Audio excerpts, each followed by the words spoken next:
Hello everyone, कैसे हैं आप लोग। बच्चों, आज हमारे साथ हैं अमया सिंगल और इनसे बात करेंगे अपन आज। और this session is very important. और एक टॉप रैंक अचीव करने के बाद जो टॉपर थोड़ा सोचने का टाइम उसको मिल जाता है कि हाँ, मैं अपने सच्चे बिल्कुल एक्सपीरियंसेस बिल्कुल शेयर करूं, क्योंकि अब वो जो एग्जॉस्शन जो था वो ख़त्म हो चुका है। He is relaxed. सो अब जो experiences Amaya will be sharing with us, वो बहुत रिलैक्स मोड में और बिल्कुल सच्चे होंगे।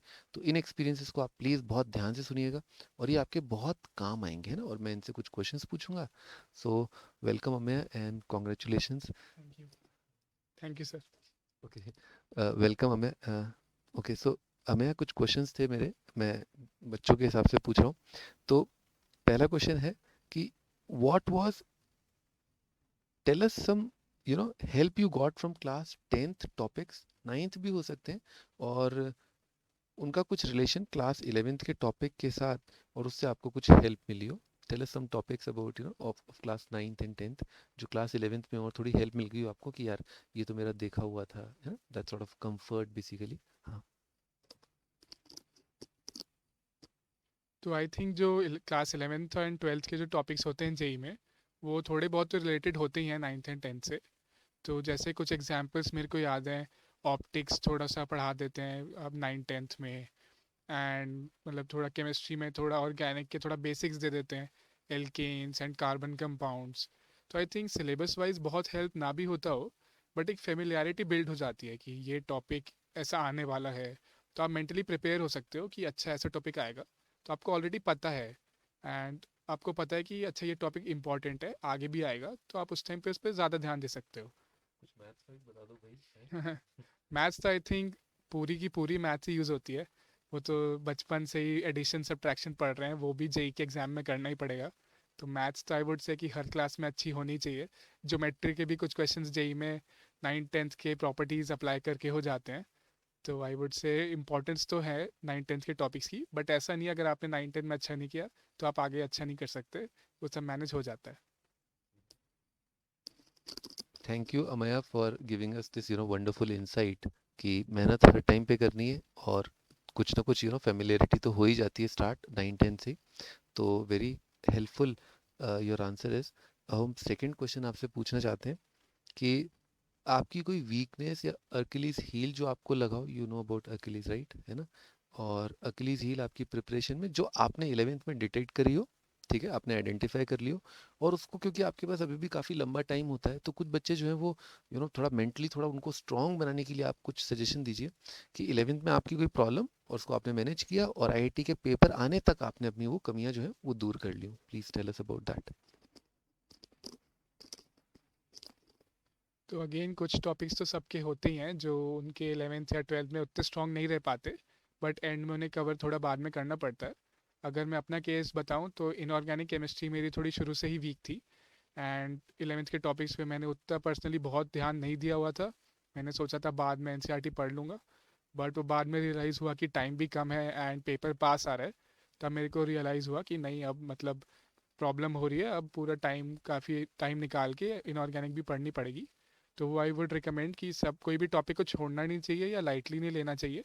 आपको नहीं पता कि एग्ज़ाम में क्या टॉपिक कितने वेटेज के साथ आ जाए, तो सबको इक्वली मतलब इंपॉर्टेंस देनी चाहिए एंड सबको पढ़ना चाहिए। एंड जैसे फिज़िक्स में बात करूँ तो वेव्स एक मेरा वीक टॉपिक था, क्योंकि उतना वो विजुअलाइजेशन नहीं हो पाती है वेव्स टाइप चैप्टर में। तो वो शुरू से मेरा वीक था, मैंने रिवाइज करने का भी ट्राई करा बट उतना अच्छे से हो नहीं पाया। बट जब एग्ज़ाम पास आ रहा था तो मैंने उसके लिए 2 3 दिन निकाले एंड मैं सोचा कि अब उसको बहुत अच्छे से कर लूँगा, एंड वो मैनेज कर लिया। तो अगेन ऐसा कोई टॉपिक छोड़ना नहीं चाहिए कि मुश्किल लग रहा है या हो नहीं पा रहा। उस टाइम ना भी हो पाए तो उसको बाद में टाइम निकाल के एक्स्ट्रा एफर्ट्स डाल के उसको अपना स्ट्रॉन्ग बना लेना चाहिए, क्योंकि यू नेवर नो एग्जामिनर किस टॉपिक को ज़्यादा वेटेज देते। तो हमें हर चीज़ के लिए प्रिपेयर होना चाहिए। Great answer. और आई थिंक कि सभी लोग अपना थोड़ा वीकनेस पे टाइम रहते ही अगर काम कर लें तो बहुत अच्छा जो है परफॉर्मेंस आपका रहेगा, है ना। तो चलिए अब आगे बढ़ते हैं, अगला क्वेश्चन। सो मैं एक्चुअली मैथमेटिक्स का टीचर हूँ मैं, तो आपसे मैथ्स का सवाल रहेगा इस बार। तो how is calculus different from coordinate geometry? अंतर तो है ही, पर आपको क्या अंतर लगा, आपके खुद के क्या एक्सपीरियंसेस थे regarding calculus and coordinate geometry? और in terms of approach of problem solving, क्योंकि see IIT is all about problem solving, तो in terms of approach of problem solving and which one do you love, coordinate और calculus में, please compare. तो coordinate geometry and calculus दोनों ही बहुत ज़्यादा important topics हैं एंड बहुत वेटेज वाले टॉपिक्स हैं दोनों। एंड क्योंकि इनिशियली हमें कोऑर्डिनेट पहले पढ़ाया जाता है, तो अगेन उसका डर थोड़ा बैठ जाता है क्योंकि इतने सारे फार्मूलाज एक साथ आते हैं। एंड फिर क्वेश्चंस में भी कुछ फार्मूला बेस्ड क्वेश्चंस तो हो जाते हैं, बट काफ़ी सारे क्वेश्चंस होते हैं जिनमें कुछ out of the box think करना पड़ रहा है, कुछ नई प्रॉपर्टी लगानी पड़ रही है। तो वो डिफ़िकल्टी तो इनिशियली होती है, बट जितनी आप ज़्यादा प्रैक्टिस कर लो, जितने वैरायटी के क्वेश्चंस कर लो, वो मैनेज होने लगता है विद टाइम। कैलकुलस मेरे को पर्सनली थोड़ा ज़्यादा पसंद है क्योंकि वो मेरे को थोड़ा ज़्यादा लॉजिकल भी एक तरह से लगता था एंड थोड़ा फन भी लगता था मेरे को क्वेश्चंस करने में। उसमें थोड़ा मैथ्स वाली ज़्यादा फीलिंग आती थी। टाइम किसमें कम लगता था, कोऑर्डिनेट में? अगेन आई थिंक वेरी करता है, बट इन जनरल कोऑर्डिनेट के क्वेश्चन अगर आपको प्रॉपर्टीज़ वगैरह याद हैं तो जल्दी हो जाएंगे, बट अगर आप उनमें कंफ्यूज हो गए एंड फार्मूलाज वगैरह भूल रहे हो तो बहुत टाइम भी ले सकते हैं। बट ओवरऑल कैलकुलस में मेरे को पर्सनली ये लगता है क्योंकि इतनी वैरायटी ऑफ क्वेश्चंस पॉसिबल है, आप उतनी प्रैक्टिस कर लो तो पेपर में आने वाले ऑलमोस्ट सारे क्वेश्चंस हो ही जाते हैं। एंड कोऑर्डिनेट में कोई गारंटी नहीं है क्योंकि कुछ ना कुछ रैंडम प्रॉपर्टी आ ही सकती है, बट इसका मतलब ये नहीं है कि उसको पूरा छोड़ ही देना है। प्रीवियस ईयर वगैरह को एनालाइज करेंगे तो मोस्टली क्वेश्चंस डायरेक्ट फार्मूला या उन्हीं के एप्लीकेशन से आते हैं। तो अगेन दोनों टॉपिक्स की अपनी इंपॉर्टेंस तो है ही, बट पर्सनली मैं कैलकुलस को ज़्यादा पसंद करता था। मैं एक्चुअली ये आंसर जो है मैं ऐसे बुलवा रहा था, एक्चुअली उसको पता चल गया होगा अब तक कि मैं उससे आंसर बुलवाया जा रहा था। Okay, so let's move on to the next question. तो बेटे ये बताओ, बोर्ड एग्जाम जो है आपने इस बार नहीं दिया, राइट? तो कॉन्ग्रेचुलेशंस, एंड उससे थोड़ा टाइम बच गया होगा आपका, और प्रेशर भी थोड़ा आपको कम फील हुआ होगा। तो बोर्ड एग्जाम में अपना लैब थी, प्रैक्टिकल फाइल थी, मेरे टाइम पे बड़ा दिमाग खराब हुआ था। ये प्रैक्टिकल फाइल बनवाई, टीचर्स ने बहुत वाइवा का थोड़ा डर था, क्योंकि आईआईटी की प्रिपरेशन करते टाइम वाइवा की, या उस टाइम पे हाथों हाथ जवाब देने की जो कैपेसिटी होती है, क्योंकि आईआईटी की तैयारी में आप प्रॉब्लम सॉल्व करे जा रहे हो, केवल क्वेश्चन है आंसर करते जा रहे हो, तो ऐसा वाइवा से थोड़ा सा डर सा था। ठीक है, तो इस बार नहीं हुआ, फाइल बनाई होगी, उसका एक्सपीरियंस बताओ। और बोर्ड का जो प्रेशर आप पे रहा ही होगा, क्योंकि पता नहीं था ना कि नहीं होगा, पर तैयारी तो कर ही रहे थे, तो उसके बारे में अपना एक्सपीरियंस प्लीज शेयर ना। ओके।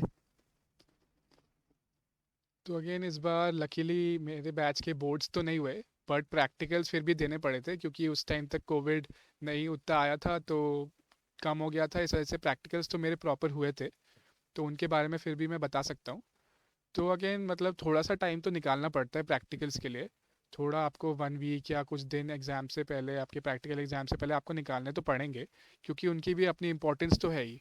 एंड प्रैक्टिकल्स थोड़े इजी भी हैं क्योंकि आपको एग्ज़ाम में कैसा क्वेश्चन आ जाए पता नहीं, बट प्रैक्टिकल में थोड़ा मोस्टली फिक्स रहता है कि यही सॉल्ट्स आएंगे केमिस्ट्री में, या यही फिजिक्स में सेम एक्सपेरिमेंट्स आएंगे, या सीएस में आपको वही स्टैंडर्ड कोड्स लिखने होंगे। तो वो थोड़ा इजीली स्कोरिंग पार्ट तो रहता है मेरे को लगता है। बट ऑफ कोर्स उसका अपना टाइम तो उसके लिए डिवोट करना ही पड़ेगा आपको। मेरे को भी याद है जब प्रैक्टिकल से पहले थोड़ा टाइम वाइवा के लिए पढ़ना। एंड थोड़ा एक बेनिफिट भी है कि जैसे केमिस्ट्री में क्वालिटेटिव एनालिसिस आपको जेई के लिए भी पढ़ना है एंड आप उसी बहाने प्रैक्टिकल के लिए भी पढ़ सकते हो, तो आपको बेनिफिट ही हो रहा है, आपका रिवाइज हो रहा है। फिजिक्स में भी एरर्स एंड एक्सपेरिमेंट से क्वेश्चन हर साल आ जाते हैं, तो अगर आप उसको ऑलरेडी स्कूल के लिए पढ़ लोगे तो आपको जेई में उतना एफर्ट शायद ना देना पड़े।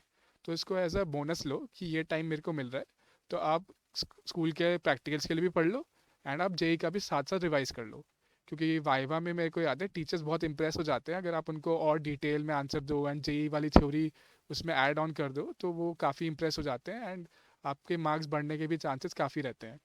तो अगेन मेरा पर्सनल एक्सपीरियंस तो यही रहा था कि मतलब आपने जेई का जैसे कर लिया एंड लैब मैनुअल वगैरह एक बार पढ़ ली तो मैनेज हो जाता है। एंड प्रैक्टिकल की फाइल की बात रही तो अगेन थोड़ा टाइम तो निकालना पड़ता है। मैं ट्राई करता था जब भी क्लास में, स्कूल की क्लास में वो हो जाए उसी दिन ट्राई करता था 15-20 मिनट निकाल के वो प्रैक्टिकल कर लूँ, ताकि एंड में एक साथ मेरे को एक दिन में सब ना करना पड़ रहा हो। वीक में एक दिन 15 मिनट दे सकता हूँ मैं तो उतना दे दिया करता था, तो एंड तक कोई प्रॉब्लम नहीं हुई। वरना बहुत बच्चों का होता है वो शुरू में करते नहीं है एंड एंड में जाके फिर उन्हें एक ही दिन में सब करना पड़ता है, तब पैनिक हो जाता है। तो आपको बस वीक में हाफ एन आवर निकाल लो या 15 मिनट्स, उसमें एक एक प्रैक्टिकल आप करते रहो एंड एंड तक आते आते आपको कोई प्रॉब्लम नहीं होगी। भाई मैंने जितने बताए उतने तो एक्सपेरिमेंट भी नहीं होते कि अगर आप हर वीक एक कर रहे हो, ये बहुत ज़्यादा है। हर वीक एक करने की ज़रूरत ही नहीं है मतलब, क्योंकि ये इतना हार्ड वर्किंग स्टूडेंट है, तो मतलब आई थिंक इसका जो बेंचमार्क है वो थोड़ा अलग ही लेवल का है शायद। अ, तो आगे बढ़ते हैं। तो Amey, we would like to know from you कि जब आपने पहली बार आईआईटी के बारे में, मतलब जैसे मान लो मैं नाइन्थ क्लास में पहली बार आईआईटी के बारे में सोचना शुरू किया, और नाइन्थ क्लास में मेरे पास कुछ कुछ मटेरियल था। तो जब आईआईटी के बारे में सोचना शुरू किया तो क्या सोचा आपने आईआईटी के बारे में, मतलब इनिशियल थॉट्स क्या थे? अब तो खैर आप आईआईटी के बारे में काफ़ी कुछ जानते ही हो, पर उस टाइम पे थॉट्स क्या थे, मोटिवेशन क्या था स्टार्ट करते टाइम? जैसे मैं मान लो अपनी बात करूं, तो मैंने जब आईआईटी की प्रिपरेशन स्टार्ट करी, तो मेरे दिमाग में एक यूएस के मेरे स्कूल की टीचर थी अंजू मैम, उन्होंने मुझे बहुत मोटिवेट किया था कि तुम आईआईटी की तैयारी करना। तो उनके बच्चे यूएस में थे, तो एक ऐसे ही मतलब कोई ना कोई, एक अंकल भी थे पापा के ऑफिस में, उन्होंने बताया कि ऐसे ऐसे बच्चे ने आईआईटी किया है, और मतलब बड़ी बड़ी बातें, तो समझ ही गए होगे तुम। तो वो सब मतलब वो सब ख्वाब जो थे ना वो बुनना शुरू हुए थे मतलब। तो मैं वही तुम्हारा एक्सपीरियंस जानना चाहता हूँ, बताओ। तो अगेन आईआईटी का नाम तो पहले से सुना हुआ था, क्योंकि कुछ रिलेटिव्स भी आईआईटी से थे या उनके मतलब सन या डॉटर आईआईटी से थे, तो थोड़ा आइडिया तो था नाम के बारे में। बट उतना बहुत छोटी एज में पता नहीं होता कि क्या इंपॉर्टेंस है। तो फर्स्ट जो मेन एक्सपोजर हुआ था, क्योंकि मेरा जो एल्डर ब्रदर है वो भी आईआईटी से ही पास आउट है, तो उस टाइम में क्लास सिक्स्थ में आया था जब वो आईआईटी में गए थे। तो तब मैं जब अपने फ्रेंड्स को बताता था एंड कुछ सीनियर्स को भी मैंने बस वगैरह में बताया, तो बहुत इम्प्रेस होते थे कि वाह आईआईटी में गए हैं एंड इतना मुश्किल होता है। तब मेरे को लगता था कि ये ऐसी क्या चीज़ है, मतलब हर कोई पहचान रहा है एंड मतलब सब इतना रिकग्निशन दे रहे हैं एंड भाई की वजह से मेरा भी नाम हो रहा है। तो बहुत खुशी होती है कि अच्छा, बहुत अच्छी चीज़ होगी। छोटी एज में तो आई थिंक बहुत समझ नहीं आता, बट एक्साइटमेंट तो होता है कि हाँ कुछ बहुत अच्छी जगह है एंड प्राउड फील होता है कि हाँ भाई गया था। तो एंड जैसे फिर बड़ा होता गया एंड 9th 10th में आया, तो रियलाइज़ हुआ कि मैं भी एकेडमिक्स में ही जाना चाहता हूँ एंड इंजीनियरिंग का मन था, घर में माहौल भी उसी का था। तो मैंने डिसाइड किया कि आईआईटी जेई का प्रिपरेशन करूँगा एंड तब ज़्यादा इंपॉर्टेंस रियलाइज़ होनी शुरू हुई जब पता चला, जब ब्रदर ने पूरा कोर्स करा, पास आउट हुआ। तो मैं खुद भी उन्हें जब छोड़ने गया था तब कैंपस देखा, पूरा एनवायरनमेंट देखा। तब आई थिंक फर्स्ट एक बहुत अच्छा एक्सपोजर हुआ था कि कितना ब्यूटीफुल कैंपस है, इतने मतलब स्टूडेंट्स आ रहे हैं, इतना अच्छा माहौल है। तो वो देख के मेरे को लगा था कि मतलब अच्छी जगह है एंड अगर इंजीनियरिंग करनी है तो मेरे को भी यहीं से करनी है। तो अगेन वो आई वुड से कि फर्स्ट एक्सपोजर था एंड काफ़ी एक डिफाइनिंग मोमेंट था मेरी जर्नी में कि मेरे को मोटिवेशन मिला कि हाँ ये एग्ज़ाम क्रैक करना है। यस मैं actually, yes you are very right कि एक बार कोई आईआईटी का इंफ्रास्ट्रक्चर देख ले तो मेरे ख्याल से बहुत ज़्यादा इम्प्रेस हो जाता है। मुझे भी एक आइडिया दिया था मेरे सीनियर ने कि तुम्हें पता है आईआईटी दिल्ली में फुटबॉल ग्राउंड अलग है, और क्रिकेट ग्राउंड अलग है, और जो एथी के इवेंट्स होते हैं एथलेटिक्स के, उसके ग्राउंड अलग है, एक बास्केटबॉल कोर्ट है वो अलग है। मतलब अलग है मतलब सोच के ही लग रहा है कि यार ये मतलब इतनी बड़ी बिल्डिंग, इतना बड़ा इंफ्रास्ट्रक्चर, और फिर हर हॉस्टल में बास्केटबॉल कोर्ट है, हर हॉस्टल में ये है। तो हॉस्टल इतने बड़े बड़े, मतलब सोच के बड़ा मस्त मतलब फील आ रही थी। तो हेंस आई प्रिपेयर्ड तो अच्छा, नेक्स्ट क्वेश्चन हमें एक ये क्वेश्चन मेरे से काफ़ी बच्चों ने बोला कि सर आप पूछना हमें से कि आपके जो दोस्त हैं, हमें आपके जो फ्रेंड्स हैं, उन्होंने भी आपके साथ तैयारी शुरू करी होगी, आसपास रहे होंगे, और उनकी परफॉर्मेंस कभी कभी बीच में मॉक टेस्ट में ज़्यादा आपसे बेहतर रहती होगी। कभी आप आगे होते हो, कभी वही, वो तो चलता रहता है रैट रेस। तो लेकिन इसका आप पर जो है क्या प्रेशर रहता था, किस तरह से आप उसको मैनेज करते थे? और इसके बारे में बताओ अपने दोस्तों के आसपास, मतलब जो आईआईटी की प्रिपरेशन कर रहे थे along with you. I think पढ़ाई करते हुए जो आपका फ्रेंड सर्कल होता है वो काफ़ी इंपॉर्टेंट हो जाता है। जैसे फेमस सेइंग है कि अगर एक एप्पल को रॉटन एप्पल्स के साथ रख दो तो वो भी सड़ जाता है। तो उसी टाइप के थोड़ा इस फील्ड में भी रिफ्लेक्ट होता है कि अगर आपके फ्रेंड्स सब बहुत अच्छे से प्रिपेयर कर रहे हो तो आपको भी मोटिवेशन मिलता है कि शायद मैं भी कर सकता हूँ, मेरे को भी करना चाहिए। तो मेरा जो मेनली जो फ्रेंड सर्कल रहा इन 2 साल, वो सब स्टूडियस चिल्ड्रन ही थे जो जेई के लिए अच्छे से प्रिपेयर कर रहे थे। तो ऑफ कोर्स टेस्ट में मेरी परफॉर्मेंस अप डाउन होती रहती थी एंड कभी एक फ्रेंड के ज़्यादा आ गए या कभी दूसरे फ्रेंड के ज़्यादा आ गए।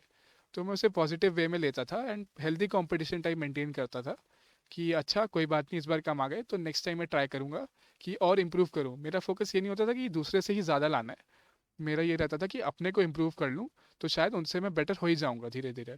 तो अगेन वो चलता रहता है through out the journey, and ऐसा कंपटीशन रखना भी थोड़ा ज़रूरी है, क्योंकि आपको वरना आइडिया नहीं लगता कि आप कहाँ स्टैंड कर रहे हो सबके सामने। तो थोड़ा अपने फ्रेंड से बात करते रहना एंड पूछते रहना वो क्या कर रहे हैं, एंड उनके टेस्ट में कैसी परफॉर्मेंस रही, उससे थोड़ा आइडिया लगता है कि और लोग कैसा कर रहे हैं। एंड क्योंकि वो भी सिमिलर आपके जैसा ही पढ़ रहे हैं, सेम जगह से अगर पढ़ रहे हैं, तो आपको और ज़्यादा आइडिया मिलता है कि इसने भी सेम चीज़ पढ़ी है, इसके ज़्यादा आ रहे हैं, मतलब मेरे में कुछ कमी है, मैं इंप्रूव कर सकता हूँ।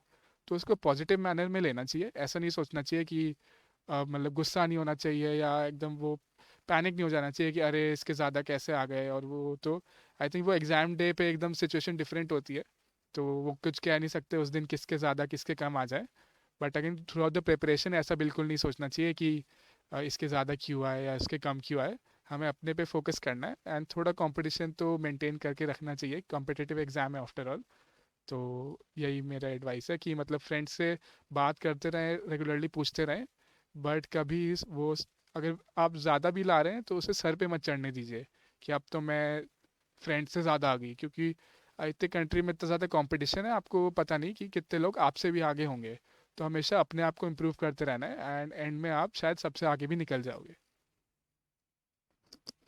तुम तो भाई बहुत बड़ी बड़ी बातें करने लग गए, मैं तो मतलब हजम ही नहीं कर पा रहा।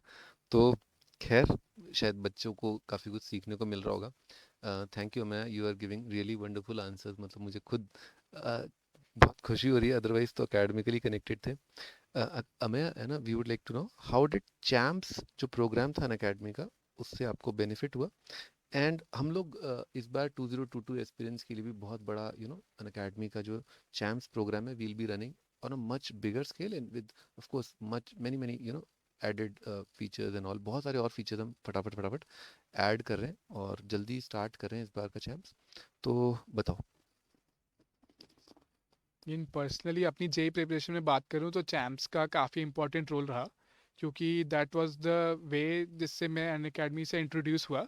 पहले तो बस नाम सुना था, एड्स में देखा था, बट एक्चुअल में आइडिया नहीं था कि ये होता क्या है, ऐसा क्या है वहाँ पे। तो चैम्प्स एक मेरे को काफ़ी अच्छा फीचर लगा, जिसमें आपके परफॉर्मेंस के बेस पे आपको फ्री में सब्सक्रिप्शन मिला काफ़ी लंबे टाइम के लिए टिल द एडवांस एग्ज़ाम। तो मैंने तो एज अ मॉक टेस्ट समझ के दे दिया था कि अपनी रैंक देख लूँगा। उसी का प्लस पॉइंट ये रहा कि मेरे को अपनी रैंक का तो आइडिया लगा ही, साथ में मेरे को अनअकैडमी प्लस का सब्सक्रिप्शन भी फ्री में मिल गया। तो उससे मेरे को एक्सेस मिला इतने टॉप एजुकेटर्स के सब कंटेंट का, एंड रियलाइज़ हुआ कि काफ़ी जगह है जहाँ पे मैं इम्प्रूव कर सकता हूँ, एंड अपने रिवीजन में और उसको और अपनी प्रिपरेशन को और एनहांस कर सकता हूँ बेसिकली। प्रिपरेशन मेरी ठीक चल रही थी, but there is always that scope for improvement कि कुछ चीज़ें आपने नहीं देखी या आपको कुछ नया मिल गया। एंड नॉलेज तो जहाँ से भी मिलती रहे आपको गेन करती रहना चाहिए, स्पेशली क्योंकि कोविड की वजह से एक्सटेंडेड लॉकडाउन हो गया एंड एक्स्ट्रा टाइम मिल गया।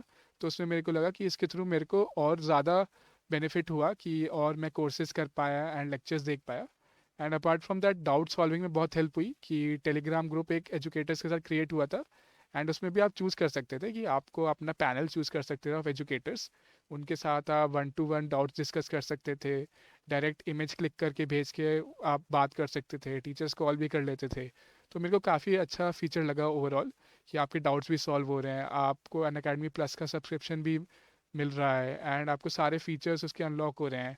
एंड बस आपको एक टेस्ट में अच्छा परफॉर्म करना पड़ा।